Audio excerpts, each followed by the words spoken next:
그녀의 이름은 유현정, 52. 겉으로는 늘 단정한 원피스와 고요한 말투가 먼저 보였다. 그러나 그 고요는 오래된 균열 위에 놓인 얇은 유리 같았다. 배우의 꿈을 접고 20회를 내조로 보냈지만 남편의 외도와 폭언은 그녀를 집 밖으로 밀어냈다. 합의 이혼 뒤 남은 것은 살림 솜씨와 몸에 밴 요리의 손맛, 그리고 아무에게도 말하지 못한 자존감의 상처였다. 아이 둘은 각자 바빴고 명절 외엔 안부조차 드물었다. 텔레비전 소리만 흐르는 작은 원룸에서 그녀는 종종 숟가락을 들고도 밥맛을 느끼지 못했다. 나이 들어 외로움은 소음이 아니라 무무의 커다란 면적이 된다는 것을 그때 처음 알았다. 오랜만에 만난 지인의 권유는 뜻밖이었다. 강서의 유명 백화점 지점장의 부인이었다. 현정 씨, 몸이 먼저 병나요. 나와 비슷한 또래의 회장님 댁에 가정부 자리가 났대요. 까다롭지만 보답은 확실하고 무엇보다 현정 씨 손맛이 딱이야. 현정은 망설였다. 지난 세월, 누군가의 그림자였던 자신이 다시 누군가의 집으로 들어가는 일이 두려웠다. 그러나 밤이 깊을수록 집안의 정적은 커졌고 세탁기 돌아가는 소리마저 공허했다. 더 잃을 것도 없다는 생각 끝에 그녀는 청북 언덕의 대저택 초인종을 눌렀다. 첫날, 회장은 계단을 내려오며 통화만 하다 스쳐 지나갔다. 눈길조차 머물지 않는 사람. 그의 고압적인 목소리는 오래전 남편의 그림자를 떠올리게 했고 현정의 손끝이 얼어붙었다. 그래도 그녀는 부엌을 비우고 냉장고 한 칸을 재료로 채우고 싱크대 곰팡이를 문질렀다. 노년의 마음은 거창한 변화보다 일정한 리듬에서 안심을 찾는다.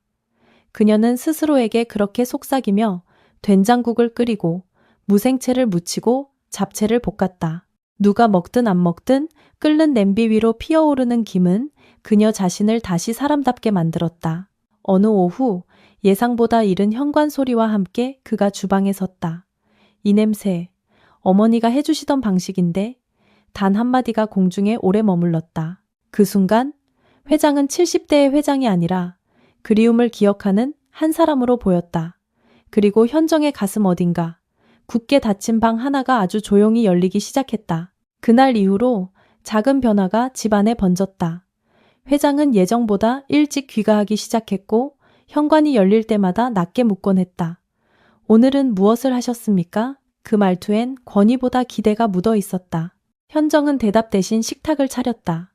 도미 맑은탕, 더덕구이, 미역국, 멸치고추장볶음과 두부조림, 젓가락이 조심스레 그릇을 건너갈 때 오랜 시간 묵혀둔 마음들도 조금씩 자리를 옮겼다. 노년의 입맛은 강렬한 자극보다 익숙한 온도를 원한다는 걸 그녀는 알고 있었다. 혀끝에 남는 짠내보다 국물의 따스함과 방금 지은 밥의 김이 사람을 살린다는 것을 식사가 끝나면 둘은 잠시 말을 아꼈다. 말이 적어서가 아니라 서로의 호흡이 같은 속도로 가라앉기까지 기다리는 법을 배웠기 때문이다. 어느 날 회장이 물을 마시며 조용히 물었다. 요리는 누구에게 배우셨습니까? 현정은 짧게 웃었다. 삶에게요. 결혼 생활이 길었으니까요. 그리고 잠시 머무시다가 이혼 사실을 밝혔다. 폭언과 외도, 이름을 잃어버린 세월. 그는 개입하지 않고 듣는 쪽을 택했다. 나이가 들면 조언보다 경청이 더 큰 온기가 된다는 것을 둘 다 체감하는 밤이었다. 회장의 말도 서서히 길어졌다. 나는 함께 살았지만 늘 다른 곳을 보던 사람과 오랜 시간을 보냈소. 화려한 모임과 빈 식탁, 체면과 침묵 사이에 남겨진 공백. 그는 그 공백을 소음 없는 피로라고 불렀다. 현정은 고개를 끄덕였다. 상처의 형태는 달랐지만 외로움의 온도는 놀랄 만큼 닮아 있었다. 그녀는 집안의 리듬을 조금 바꾸었다. 현관 앞 신발의 방향을 가지런히 맞추고 다이닝 의자의 간격을 일정하게 두고 서재문 앞 카펫의 끝을 반뼘 접어 넘어짐을 막았다. 나이 든 사람에게 예측 가능한 환경이 얼마나 큰 안정감을 주는지 그녀는 몸으로 알고 있었다. 그날 밤 회장은 서재에 더 오래 머물렀다. 종이 넘기는 소리, 창밖의 바람, 부엌에서 잦아드는 불빛, 서로의 하루가 같은 속도로 저무는 것을 확인하듯 두 사람은 다른 방에서 같은 시간에 등을 기대었다. 말 대신 마음이 조금 더 가까워지는 법을 배우고 있었다. 그리고 현정은 알아차렸다. 누군가의 식탁을 지키는 일은 때로 한 사람의 시간을 돌려주는 일과 같다는 것을. 그날 밤은 유난히 추웠다. 퇴근 준비를 마치려던 현정을 회장은 불러세웠다. 손에는 오래 아껴둔 와인 한 병이 들려 있었다. 혼자 마시기엔 아깝소. 잠깐만 함께 해주시겠소? 그의 말끝이 흔들렸지만 그 안에는 오랜 기다림 같은 간절함이 담겨 있었다. 현정은 잠시 머무셨으나 이상하게도 그 순간 집에 돌아가고 싶지 않았다. 그러시죠. 저도 따뜻한 게 필요했네요. 두 잔의 와인이 부딪히며 그동안 얼어있던 둘의 시간이 비로소 녹아내리기 시작했다. 그는 잔을 기울이며 지난 결혼 생활을 고백했다. 30년간 함께했지만 늘 비워진 식탁, 남몰래 이어진 외도, 그리고 체면 때문에만 버텨낸 시간. 현정은 말을 보태지 않고 다만 고개를 끄덕이며 그의 고백을 품어주었다. 나이 들수록 가장 절실한 건 조언이 아니라 침묵 속의 공감이라는 것을 두 사람 모두 알았다. 현정 역시 자신이 배우라는 이름을 잃고 가사도우미처럼 살았던 지난 날을 내뱉었다. 그동안 누구에게도 털어놓지 못한 이야기였지만 그 앞에서는 자꾸 말하고 싶어졌다. 잔을 비운 뒤 회장은 조용히 그녀의 손등 위에 자신의 손을 포개었다. 순간 현정의 심장이 크게 내려앉았다. 당신의 손맛, 당신의 체온. 그게 지금 내겐 유일한 자극이요. 그 말은 명령도 유혹도 아니었다. 그저 오랫동안 쌓아둔 공허가 흘러넘친 속삭임이었다. 현정의 눈에 그는 더 이상 회장이 아니라 그저 한 남자로 보였다. 그들의 입술이 닿았을 때 그것은 젊음의 열정보다는 오랜 세월 눌러왔던 외로움의 울음 같은 것이었다. 그녀는 피하지 않았다. 그 순간만큼은 오랫동안 잊고 있던 여자로서의 나를 꺼내고 싶었다. 살며 처음 느껴본 따뜻한 위로.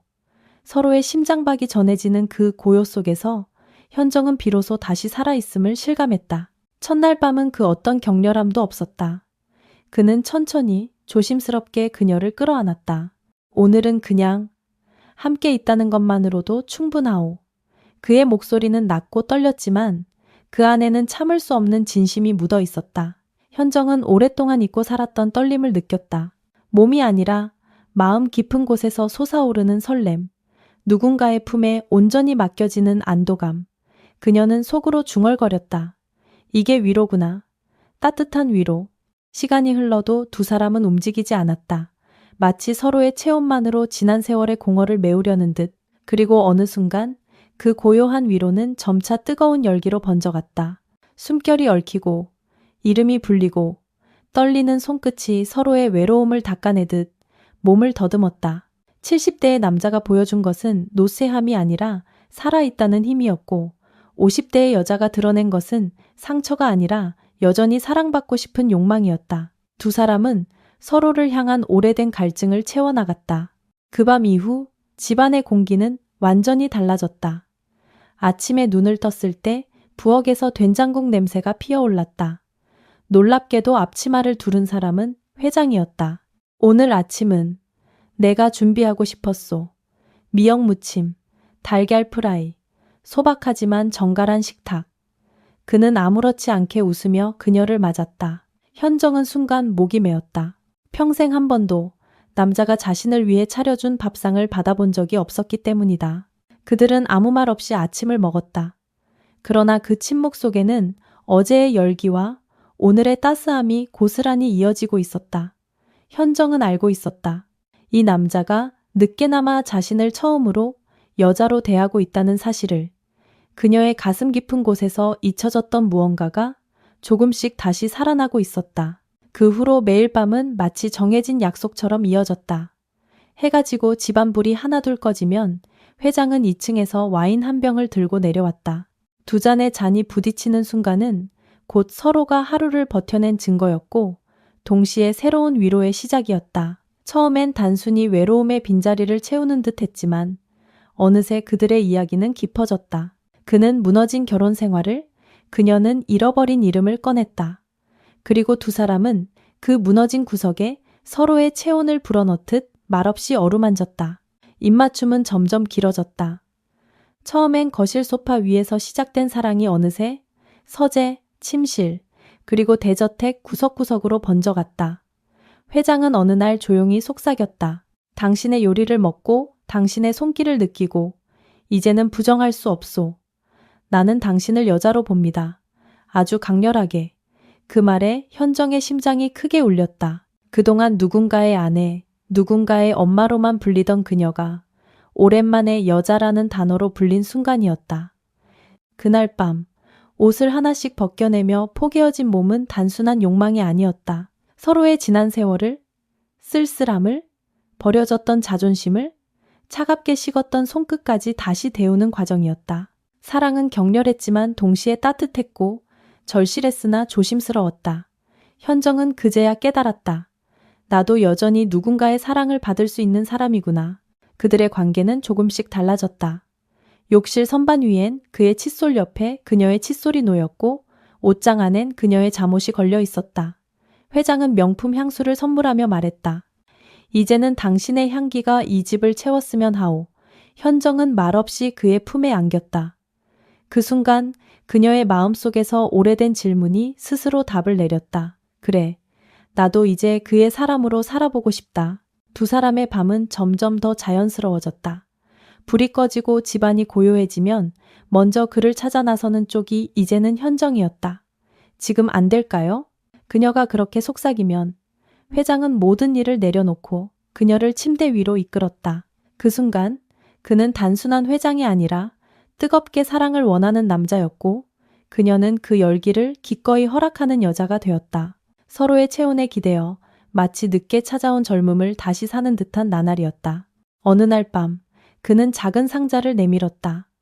은으로 만든 섬세한 목걸이, 그리고 짧은 카드 한 장. 당신은 내 인생의 선물입니다. 평생 들어본 적 없는 문장이었다. 현정의 눈에는 눈물이 맺혔다. 너무 늦게 찾아온 말이라서 기뻐하면서도 아프게 울 수밖에 없었다. 그가 서둘러 손수건을 건네며 말했다. 부담 갖지 마시오. 다만 이런 마음이 내 안에 있다는 걸 처음 알았소.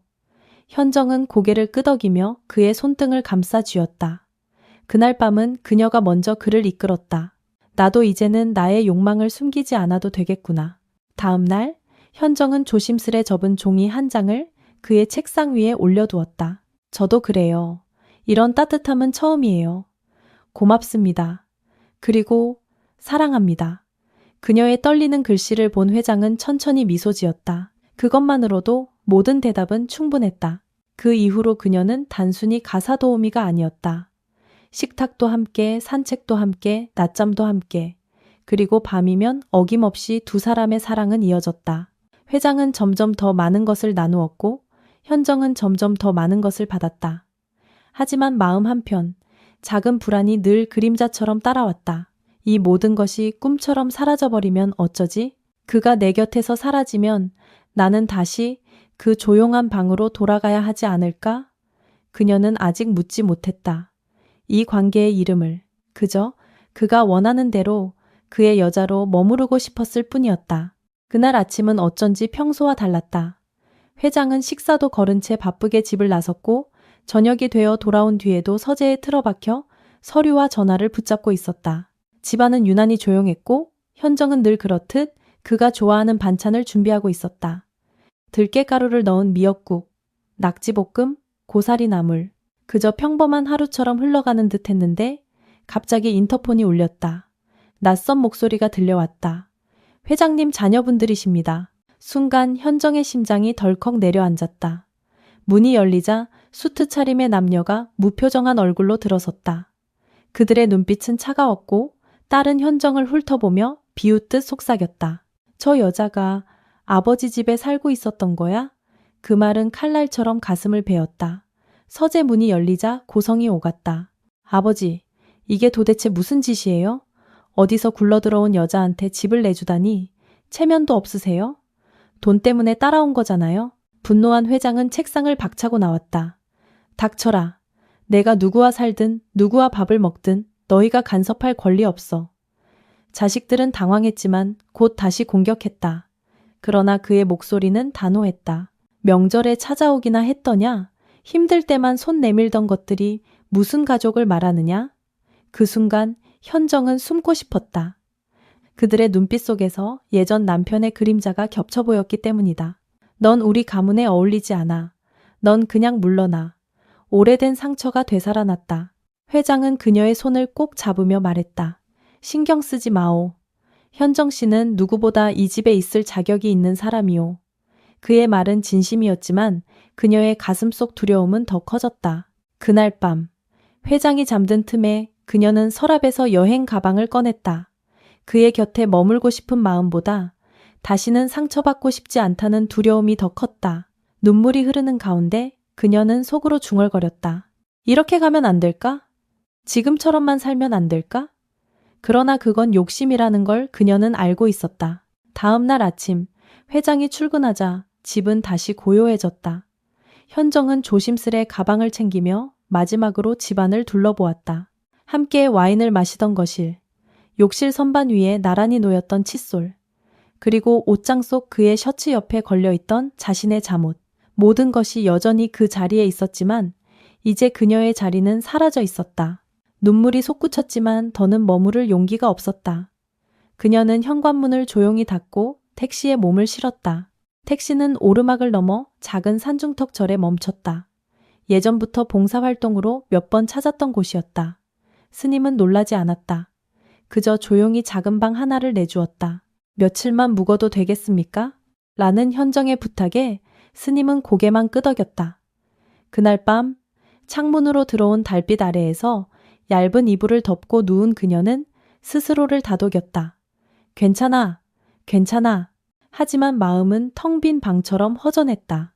그와 함께 먹던 미역국, 어깨를 감싸던 손길, 목덜미에 남았던 입맞춤. 모든 기억이 오히려 선명했다. 현정은 절에서 하루하루를 보내며 아침엔 밥을 짓고 낮엔 청소를 하고 밤엔 무건 기도를 올렸다. 그것은 그를 잊기 위한 것이 아니라 그가 아닌 나 자신으로 조금이나마 다시 살아보기 위함이었다. 그러나 그녀의 마음 깊은 곳에서는 늘 알았다. 그도 날 찾고 있을 것이다. 3달쯤 지났을까. 부엌 바닥을 닦고 있는데 스님이 다가와 조용히 말했다. 밖에 누가 기다리고 있네요. 나무 아래 계속 서 있어요. 고개를 들자 대문 너머로 검은 코트를 입은 그가 서 있었다. 왼손엔 작은 종이봉투, 오른손엔 그녀가 떠나던 날 두고 간 목도리. 그 순간 현정은 멍하니 걸어 나갔다. 회장님. 그녀가 떨리는 목소리로 부르자 그는 부드럽게 웃으며 말했다. 이젠 그냥 상호라고 불러주시오. 그는 현정의 손을 꼭 잡으며 말했다. 당신이 어디 있는지 진작 알았지만 완벽히 정리하고 싶었소. 다시는 당신이 상처받는 일이 없도록. 그의 목소리는 흔들렸지만 눈빛만큼은 단단했다. 현정은 그 말에 가슴이 벅차올랐다. 서울의 소란 대신 고요한 숨을 나누고 싶다는 그의 바람은 곧 현실이 되었다. 두 사람은 바닷가 근처의 작은 전원 마을로 향했다. 회장이 오래전 지어두고 있고 살던 별장이 그곳에 있었다. 흰 담장 위로 드리운 소나무 그림자, 창문 사이로 스며드는 바다 냄새. 이제 그녀는 가정부가 아니라 함께 눈을 뜨는 여자가 되었다. 아침이면 그의 등을 끌어안고 눈을 떴다. 낮에는 함께 장을 보고 부엌에서 나란히 칼질을 했다. 저녁이면 설거지를 나눴고 빨래를 갠 뒤에는 같은 욕실에 들어가 씻었다. 닿지 않는 시간이 거의 없었다. 사랑은 특별한 사건이 아니라 일상의 틈마다 스며드는 것이라는 사실을 현정은 늦게서야 알았다. 때로는 바닷가를 산책하며 바람에 머리를 흩날렸고 밤이 되면 다시 뜨겁게 서로를 탐하며 노년의 고요를 사랑으로 채워갔다. 어느 날 아침 그는 무릎을 꿇고 작은 반지를 내밀었다. 현정 씨, 이젠 이걸 받아주시오. 형식일 뿐이지만 당신과 법적으로도 함께하고 싶소. 그녀는 놀라서 고개를 저었다. 저 같은 여자가 그 이름을 받을 자격이 있을까요? 그러나 그는 단호하게 말했다. 이제 회사도 정리했소. 자식들과의 인연도 끊었소. 남은 삶은 당신과 이 바닷가에서 보내고 싶소. 그의 손은 따뜻했고 그 온기가 그녀의 불안을 서서히 녹였다. 작은 마을 회관에서 치른 조용한 결혼식. 호텔도 웨딩드레스도 없었지만 그날만큼은 현정이 세상에서 가장 아름다운 신부였다. 그는 웃으며 속삭였다. 난 이 순간을 위해 살아왔소. 그리고 그녀의 이마에 입을 맞추었다. 늦게 찾아온 사랑이었지만 그만큼 절실했고 단단했다. 현정은 속으로 조용히 대답했다. 그대여, 늦게 와줘서 정말 다행이에요. 이제 현정의 하루는 달라졌다. 아침마다 그는 그녀를 안고 속삭였다. 현정 씨, 오늘도 고맙소. 그 짧은 말 속에는 함께 살아가는 모든 의미가 담겨 있었다. 그녀는 조용히 속으로 답했다. 그대여, 나야말로 고마워요. 늦게 와주어서, 그리고 끝내 나를 찾아주어서. 살아보니 알 수 있었다. 결혼이라는 건 서류 한 장이 아니라 매일 아침 옆에 있는 그 사람을 믿는 일이라는 걸. 두 사람은 늦게 만난 만큼 더 깊이 서로에게 기대었고 노년의 시간 속에서 잃었던 자존심과 이름을 되찾았다. 현정은 이제 더 이상 누군가의 아내로만 불리던 여자가 아니었다.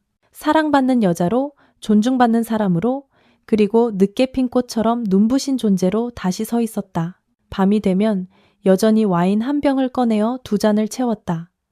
서로의 이야기는 끝나지 않았고 몸의 대화도 여전히 뜨거웠다. 하지만 이제 그것은 단순한 욕망이 아니라 남은 생을 함께 살아가겠다는 약속과 같았다.